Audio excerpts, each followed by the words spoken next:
Let's get started, everybody. Welcome to the call. Thank you very much for joining me once again. I'm JJ Panzer, your Smart Apartment Advisor. Happy to see you on a beautiful Friday afternoon here in San Francisco, and I hope all over the Bay Area. Today we'll talk a little bit. I'll touch on what we discussed on Wednesday's call, just the increase in the posting traffic and volume of business on Craigslist. And then I'm going to move to what I think will be an interesting discussion about the meaning of the term market rent and how it relates to the anti-gouging legislation for the state of emergency, as Denise is with us today. Denise Ledbetter, to talk about that and any other legal issues that we might be wanting to discuss. First, as I discussed on Wednesday's call, we've had a rough couple of weeks in the rental market. We haven't had a lot of people showing up to open houses. John told me Monday we had 5 open houses over the weekend and only 2 people total showed up. 2 people, that's it, which is awfully low turnout for May, which should be a very active month for us. And Monday evening, my friend James Wavero, who tracks Craigslist postings, he's a very good leasing agent and a good friend in the industry, he texted me to tell me that posting traffic was up by 20% just over the last 3 weeks. We went from about 5,600 listings on Craigslist in the housing section all the way up to almost 7,000 postings, which, the explanations were a few. The 2 that I came up with immediately were stuff's not renting and the listings are staying on Craigslist longer. The other is people who maybe had held their units off the market in March when the state of emergency was declared and everybody was told to stay at home, have decided they can't wait any longer and they want to get onto the market and start posting. And the other that I've seen, as I was talking about, was a lot of Airbnbs seem to be coming on the market and they are posted on Craigslist. There's a way to filter out your furnished listings, which are more of a hotel product than a rental product like our business. But it's an interesting concept, and we'll be working on ways to differentiate what we're working on. But I think what I'm interested actually in diving deeper into was what was the second topic on Wednesday about the concept that we're not allowed to increase rent beyond more than 10% beyond market during a state of emergency. Now, as you remember, it was a year or 2 ago in the fires in the North Bay, the state of emergency was invoked and landlords were prevented from increasing rents by more than 10%. And in a situation like that, where housing is certainly in high demand and people aren't able to find places, they certainly want to discourage landlords from, trying to increase the rent on their existing tenants by 10 or 20 or 30% because the market rates are higher because demand for housing is higher. But the fact of the matter is we're in a crisis that's of a completely different nature.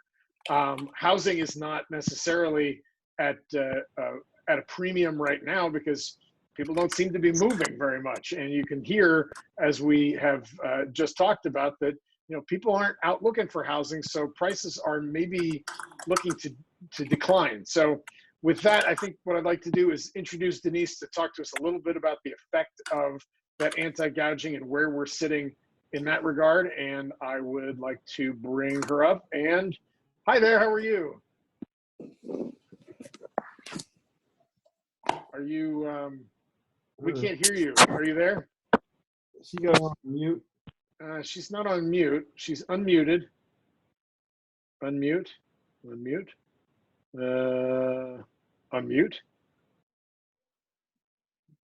Yeah, I don't see. I can't hear you. Denise, can you hear me? Oh, hold on. Mute all. Okay. Unmute all. Is Denise there? I think she logged out and came back. She's going to come back. All right, let's see what we got.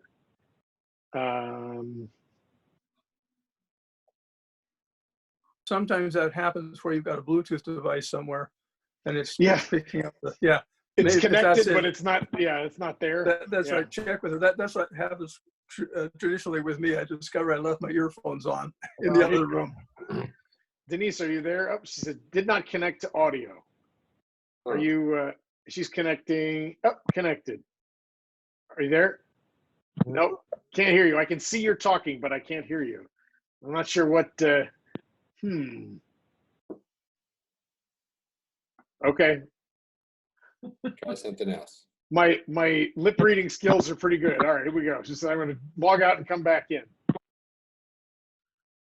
Well, anyway, yeah, I'm interested to hear her thoughts on this because I have some thoughts myself. And, you know, we had a conversation about this earlier this week, talking about how, you know, this is a business and we get to make money, and that's not against the rules. And, you know, I don't think anybody's been brought up as somebody who is violating this rule yet.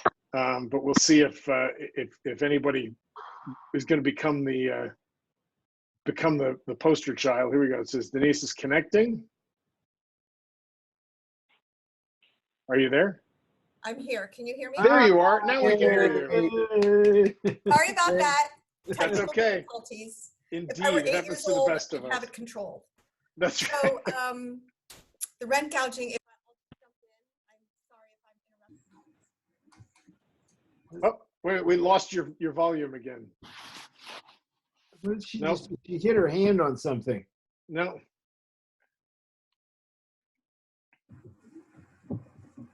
No. It was working there for a second. Do you have like a Bluetooth device or something? No. That's weird. Nope. Can she call in on her cell phone? I don't know. Like I do? Let's see. What do we got here? Oh, Here's something. no. Nope, can't hear you.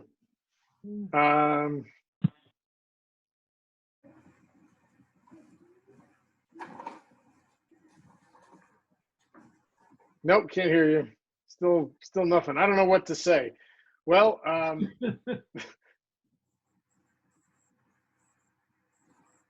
try on your phone. Okay, she's trying to figure it out. Okay. Yeah. Well, anyway, we'll see if she comes back. But so my idea had been, let me go back to this. Hold on. So my idea about this, you know, the concept is that let's say you have a situation with a tenant who's lived in their apartment for 10 or 20 years. And JJ, yep. sorry to interrupt, but this is 10% on statewide rent control cap, right? This is what you're talking. No. This is not statewide rent control. This is the anti-gouging law as it relates to the state of emergency that the state is in. And when the governor declares a state of emergency, there is a 10% cap on any price increase for anything in the state. All prices for everything are limited. So, you know, if there were some reason to think that oil was going to be in great demand, you know, the gas stations couldn't increase their oil prices, you know, gas prices by 10%, or flour or anything else like that, which, you know, doesn't seem to be the case because, you know, you can't buy like, I've been looking around to see if I can get a better web camera for these meetings because, you know, I figure I'm going to be doing this for a long time, and they're just sold out. And when you can find them, they're on eBay and they're like 3 times the price. But anyway, the concept, and that's also sort of, that's not in the state of California. It's really, it's antiquated, as are most of our laws, that, you know, deals with walking into a store and buying something, but you can't really walk into a store and buy stuff very well, except maybe at the grocery store. So it has to do with, you know, commodities like food and gas and stuff like that. And rental housing fits into that category. And so my thought about that had been, you know, one reason why this could be a problem would be in San Francisco. Let's say you have a tenant who's lived in their apartment for 20 years and their rent is half of what you would get for a similar apartment in the same building. And you find out, we've actually got a situation where we found out that a tenant is subletting and this tenant is registered to vote in another state. And, you know, it's pretty clear if you're registered to vote somewhere else that you're not living in San Francisco in your apartment. And so we found out that there's somebody else living in that apartment. But we've been told we're not allowed to go forward with this case just yet, out of fear that this could be construed as, gouging, but you're going to be increasing the rent from 50% of market to basically what is 100% of market. And so my interpretation of that situation is that in San Francisco, rent control gives us artificially below market rents. The market does what it's going to do, and in San Francisco, it goes up pretty fast most of the time. People typically want to live here, and we have a lot of demand for housing. And those rent controlled prices are not market rent. Those rent control prices are well below market rent. And so the effort here is to raise the rent to market. And I think the 10% may be irrelevant when you think about what market rate really is. Now, the question is, what does a judge say, or what would some sort of a governmental entity say? And that's where I was hoping we would have a good conversation with Denise about that, because there is some interesting legal background to this, and I'm sure she would have a few things interesting to say. But she is, it appears, not able to join us right now for technical reasons. I can talk talk a little about real estate financing if you'd like. Yes, let's do that. So reading today, on Wednesday, I was talking about sale volume and how sale volume has been affected by the crisis. And today we got some stats back about how mortgages are doing nationwide, statewide, and in San Francisco in terms of borrowers being able to pay their mortgage on time. Nationwide, there are 3.6 million borrowers that are in default. A forbearance is considered in default as well. They're not paying their loan. That's up. That's 6.85% of total mortgages, which is in April, and then which is up from 3.81% of total mortgages in March. So April doubled over March. Really interested to see how May is going to do. Statewide, in California, 5.73% of total mortgages are in default, up from 2.16% in March. And then in San Francisco, 3.59% of all mortgages are in default, up from 1.17 in March. And so more people are going to forbearance, more people are defaulting, and there's definitely some fears now about foreclosures. I think people are, worried about these forbearances being able to keep folks alive. Forbearances are temporary. So those numbers aren't great, but they're expected. April obviously being worse than March. We'll see how May goes. Lots of refis are hitting the market. So a lot of people are using the refinance as a kind of a forbearance, kind of as a way to get some relief, get their payment down monthly. So you're seeing a rush on refis, especially with the great rates. So refis that'll be interesting. Like I've mentioned many times, harder to get a loan, but good rates. So you're seeing a rush on refis. So not great numbers. The one number that jumped out to me today was that California, last week we lost, so in the United States, there were less job losses last week than the week before. So there was a 9.3% drop in jobless claims last week compared to the week before in the US.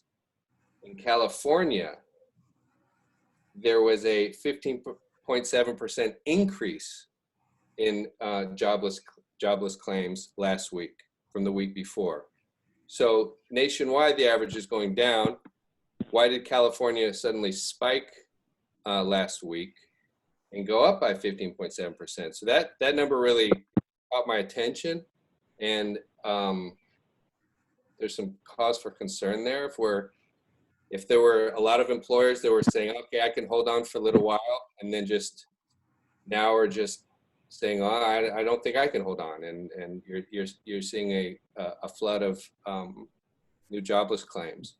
So that's worrisome. Obviously, you know, real estate is a lagging indicator. Jobs are first, I think, and so we'll see. Hopefully, that was a 1 week blip, and we don't continue to spike in California. But that was, to be going against the national trend like that is not great.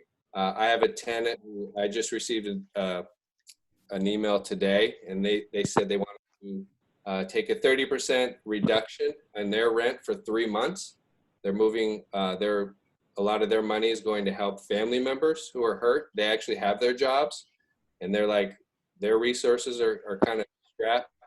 And so, you know, I think we are going to see some more problems here, and not doom. I'm not saying this to be all doom and gloom, but not great numbers that I'm seeing here. Josh, if you want to take a question, Sure. Nicholas has a question he wants to ask. He raised his hand in the. Yeah, I didn't see him. Sorry. Oh, no, Nick? Joshua, it just seems funny to me. We've all gotten loans many, many times, and we know the process of going through it and what the banks look for. It just seems funny to me that there's so many people who can't afford to make or they're already behind or can't make their mortgage payment. And we're talking about only 1 month. Right. It doesn't seem to make sense to me. Do you have any explanation? That Americans don't save enough money. Their reserves in this country they're a lot better than they were in 2007, 2008 in the last crisis. They've improved, but I think there's a huge percentage of people living check to check in many ways. But how can you my question is, how can you get a mortgage? I mean, if I try to get a mortgage without any assets or only on my job, Yeah. I think I'd have a hard time. Yeah, I think that lenders have relaxed reserve standards to a certain degree. And I think that my impression is that lenders were largely looking at FICO score, your past history, and your income, and your assets, and your debts related to income, your revenue. So without looking at reserves to the degree that they probably should have been, would be my guess. Some people are also, they can pay. A lot of these people can pay, and they're using it as like, hey, I just lost my job. Am I going to be out of work for 3 months, or is it going to be 9 months? If it's going to be 9 months, I want to stop paying my mortgage right now. So there's a lot of that too. But I do think there's a lack of savings, and then people are treating it as a insurance plan for when the economy improves. That's what I would say. Okay. And then one other question, do you have any information about which sectors are most affected by the jobless claim increase? I don't. It's a good question. Okay. Yeah, I mean, I would tend to think if it's something that is affecting us greater than everywhere else, it might be more tourism and hospitality related losses, you know, because lot of restaurants and things and food service and, you know, vacations and stuff that can't be taken, that are still, you know, that damage hasn't, you know, fallen off yet. So yeah, one thing I was reading was that the spread is starting to get beyond the industries that are obvious. right. Magazines, newspapers, things that don't necessarily come to mind when you think of this closure. So the contagion is spreading in that regard. Yeah, it could be. Well, all right. Well, thank you. Let's see if we can get Denise back on here. Denise, let's try this out again. Can we hear you? Can you hear me? Yes, we can. Lovely. Wonderful. Yes. Thank you very much. All right. So Sorry about that. Rent gouging. Rent gouging.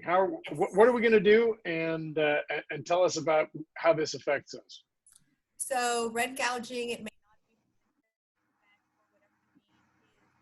not be. All right, we can't hear you again. Yep, it drops out and all of a sudden it's gone. Oh, can't hear it. That's frustrating. That's too bad. I'm sorry. Is there a way to call in, JJ? Yeah, I sent you the telephone call in, and maybe you can just use that for now. Yeah, better to have you, but yeah, let's go ahead and call in and see if we can get it working.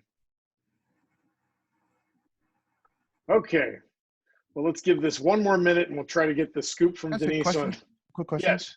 Yes. So Josh, you and JJ, you guys were talking about how the virtual tours were making some strides with some of the activities that you've been engaged with. Do you find that's increasing as far as people wanting to participate in those virtual tours? Any notice as far as the virtual side of views for these properties rather than just the terrestrial version of them? Well, it's certainly getting people interested, but you know, as I said, it's hard to say anything conclusively right now because nothing appears to be happening at all.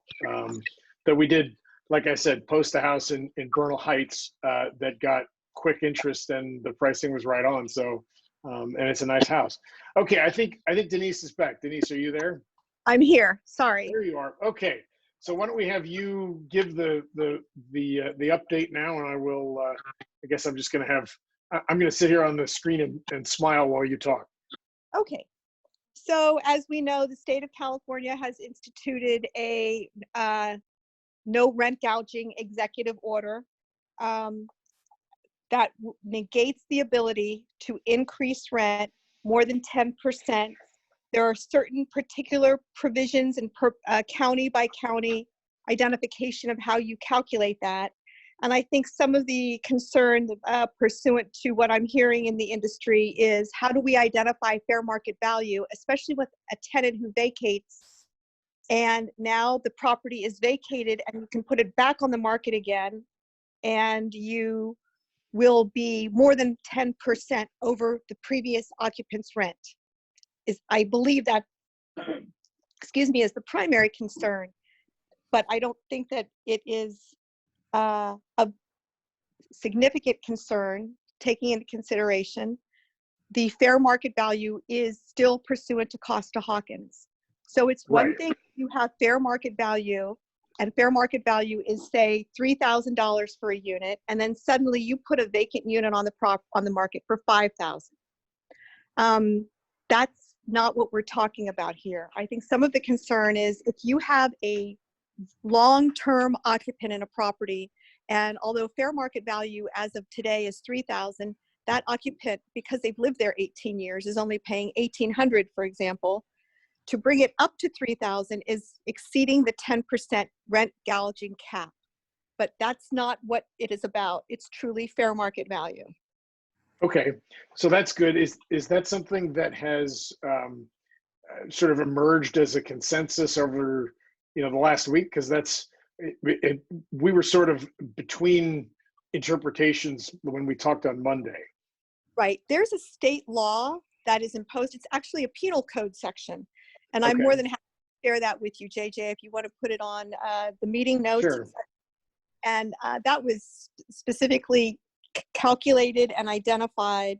And then, of course, San Francisco County will further impose its restrictions. But because this is a unit that would be vacated voluntarily and not Okay. pursuant to an owner move-in or a capital improvement, with the ability for the San Francisco County to further restrict rent for an additional period of time. It's usually a 5 years imposition. Because it's a voluntary vacate, it still is, it falls under Costa-Hawkins state law. Okay. And subsequently, we utilize the state penal code section that is currently in effect pursuant to the Attorney General's dictate. I see. Okay, so the concept is that a long-term tenant that vacates voluntarily, for example, would be considered to have a below market rent that was not something that, you can't go from 1,800, you're limited to $180, 10% increase, because the last tenant's rent is not considered to be quote unquote fair market value. And so you can go to fair market. The restriction is not to go above what would be fair market. Now you can obviously, explore fair market, and if you get no response, you get no response. I mean, I just don't see this being personally something where people are, stampeding trying to get new housing as a result of this crisis, and therefore demand is higher. Demand is actually appearing to be lower as a result of this crisis, because people have lost jobs and they're really not in a position to be looking for new housing anyway. So, okay. I think that's absolutely correct. Yes. Okay. Well, that's good to know. I'm glad that the conversations that we had earlier seem to be resolved. What would you think of a situation with a tenant who is illegally subletting and has left the state and registered to vote somewhere else? Would you recommend, serving that Costa-Hawkins rent increase, or just waiting until this whole thing blows over? Well, that's an issue about what is the owner going to do? Is the owner going to maintain those occupants in possession and put those occupants who are relatively unknown to the owner on a lease? If that's the case, then I think that you should go through the whole process of vetting them, ask for an application, check their credit, etc. Right. The normal processes. And then ultimately, because you have them in possession, presumably they're going to tell you what the master tenant was charging. The master tenant may have been rent gouging. The master tenant could have been living there for quote unquote free, or at a significantly reduced per square foot value, as opposed to the whole not equal value. So it won't come as any surprise to them if it's more than what you expect as a landlord. But that's what I would do, is I would specifically identify what the fair market value would be, negotiate with the occupants in possession, make sure you want them as occupants, make sure that they understand that they're now going to be named tenants, and go from there. That's what I would do. I guess some of the concern is how long this is going to go on, and whether, irrespective of the fact that the executive order is no longer in place, as it's possible that rents will start dropping, or landlords will say, I'm going to give a rent credit to so-and-so, or I'm going to reduce the rent for the entire year by 10%. That then becomes the quote-unquote comparable for the fair market value analysis. So that can be a little dicey and a little dangerous. So you want to maintain as high rents as you can currently, so long as that, your rent gouging does not come back to haunt you, even when the executive order is no longer in play. Right. Okay. Yeah, we talked about how it's, as much as landlords want to be, some landlords, many of my clients actually do want to be kind and generous to their tenants.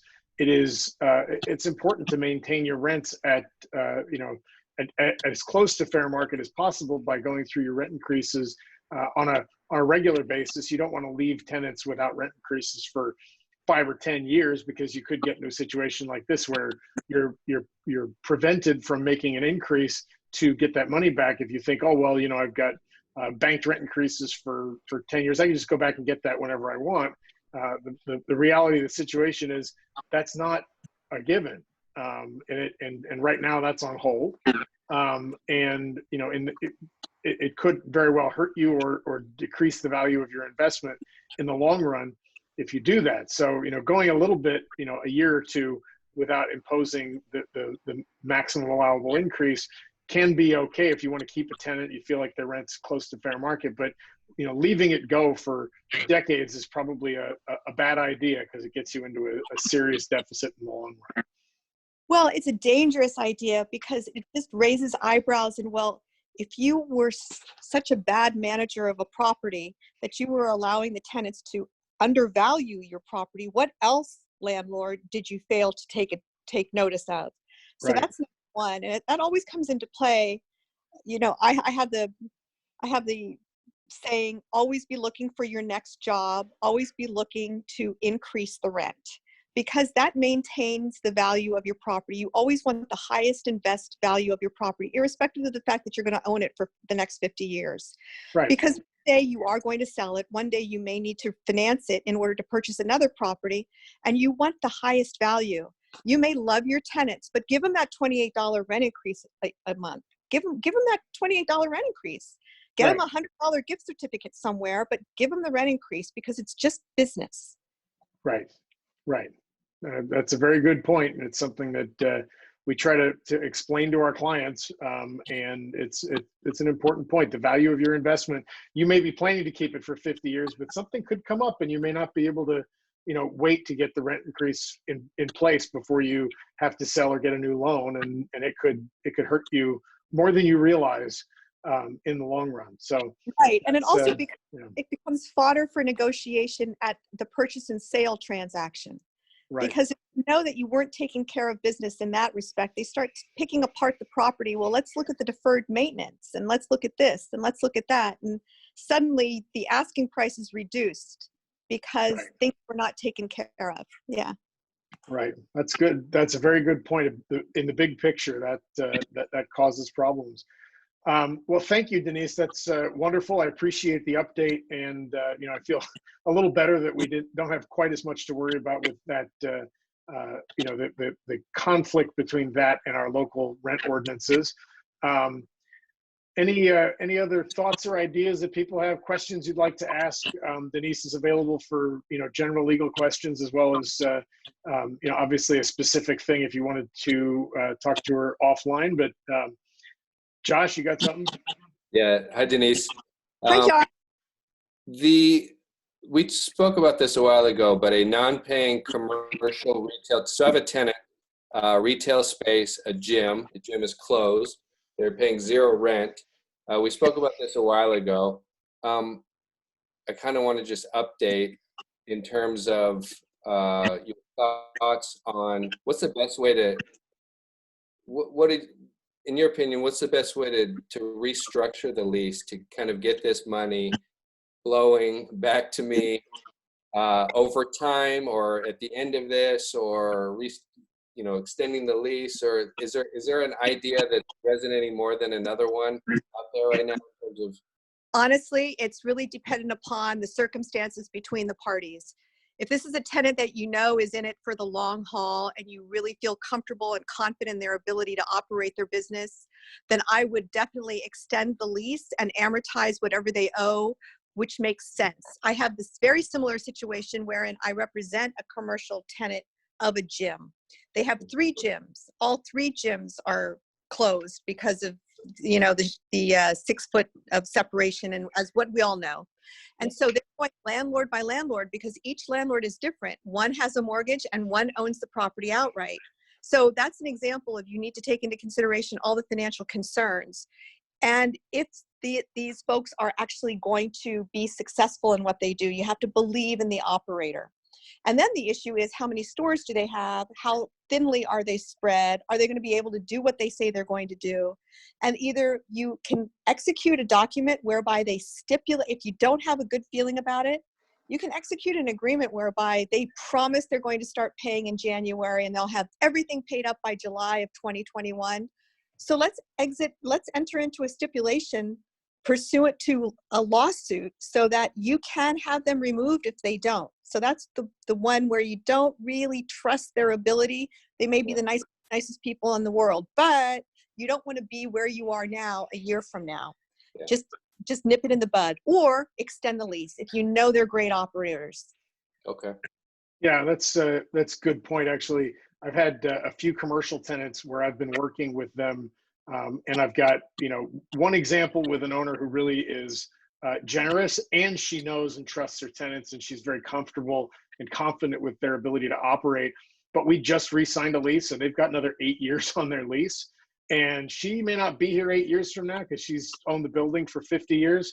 And so we're looking at coming up with some solution that probably involves a significant amount of forbearance based on the fact that the owner really wants that tenant to stay and believes in their ability. And it might be, hey, you pay me 3 months now out of your paycheck protection loan just to get that money off the books and paid to us now, and we'll forgive another 3 months and get us, into the fall. And that may very well be a doable proposition for that client. And then depending on, I've got another client with a lease with a tenant who's, I think they've got 4 years, a little more than 4 years left. And that's a reasonable amount of time we can defer those 3 or 4 months until the end of that term, because that's not so far off that it would be, we would have any concern that they might not be there, or that the owner might not be around to collect it. So. Well, it may be the owner or maybe the estate of the owner. And it's also Right. possible that you can negotiate something whereby sometimes people are saying, you knew I was interested in selling. This is just made it very clear that I need to. So why don't I agree that part of the process of my sale of my business in, next year in January or something will include the back due rent that I owe you. And that will absolutely be part of the asset purchase agreement with my buyer. So there are ways of getting the monies back if the owner is willing to cooperate on the sale of a business when it's healthier. That's also true. That's a good approach if that's a tenant who's getting ready in the next few years to try to sell their business and they've got a long enough term lease that would be worth doing. So yeah. That's also a good point. Okay, Josh. No, I said thank you, Denise. Oh, sure, okay. My pleasure. Anybody else thoughts, ideas, comments, concerns? I did have an interesting. I had an interesting conversation. This is a quick anecdote. Sorry. Sure, anecdote. I like anecdotes. I had an interesting conversation with the developer today. This is ground up construction, 40 units, but the next door to it, I'm saying it's 3 parcels together. Ground up. He's at the beginning of ground up construction, 40 units. On another parcel is an office building. On another parcel is a cannabis dispensary. And I said, wow, I said, you're considering ground up development right now, huh? In this environment, are you concerned about that? He said, I'll tell you what I'm concerned about is that office building. He said, his basic take on the market was office and retail are going to have a really tough time over the next 2 years. And so I thought that was interesting. He was more bullish about building units right now. And cannabis. Yeah, they don't exist. Yeah, and cannabis is fine. Yeah, cannabis is going through a renaissance during the current condition. Yeah, everybody's stoned, let's be honest. So anyway, that was just, it's like, whoa, office. Yeah, office. Josh, I totally agree. I think that this, for example, the vacant storefront tax, et cetera, why doesn't San Francisco County understand that they're going to have to allow the change of use in some areas and change it to get rid of the ground floor commercial or street level commercial and put residential in? Absolutely. We need housing. Yeah, do live work like they're doing. I mean, Oakland allows it, a lot of live work on the ground floor. That's right. Yeah, I agree. Mm-hmm. Yep. Well, we will see. I mean, the vacant storefront tax was tabled until next December. So we've at least got that, after all that effort to get it passed on the ballot in the beginning of March, it never went into effect because it's idiotic. But yeah. And anyway. That's a legal term. Yes, that's right. Yeah, that's the legal term for it. Exactly. Yes. Anyway, anybody else, thoughts, ideas, topics to discuss? Okay. Well, thank you, everybody. Thank you, Denise, very much for joining us. As always, it's great having you. And I appreciate everybody's time and participation. And it's really great to see you all. Have a great weekend, a great long weekend. And I'll send out our note for next week's calls, first part of next week. And I'll see you soon. Perfect. Take care, everybody. Bye, guys. Thanks, Denise. Bye-bye. Bye.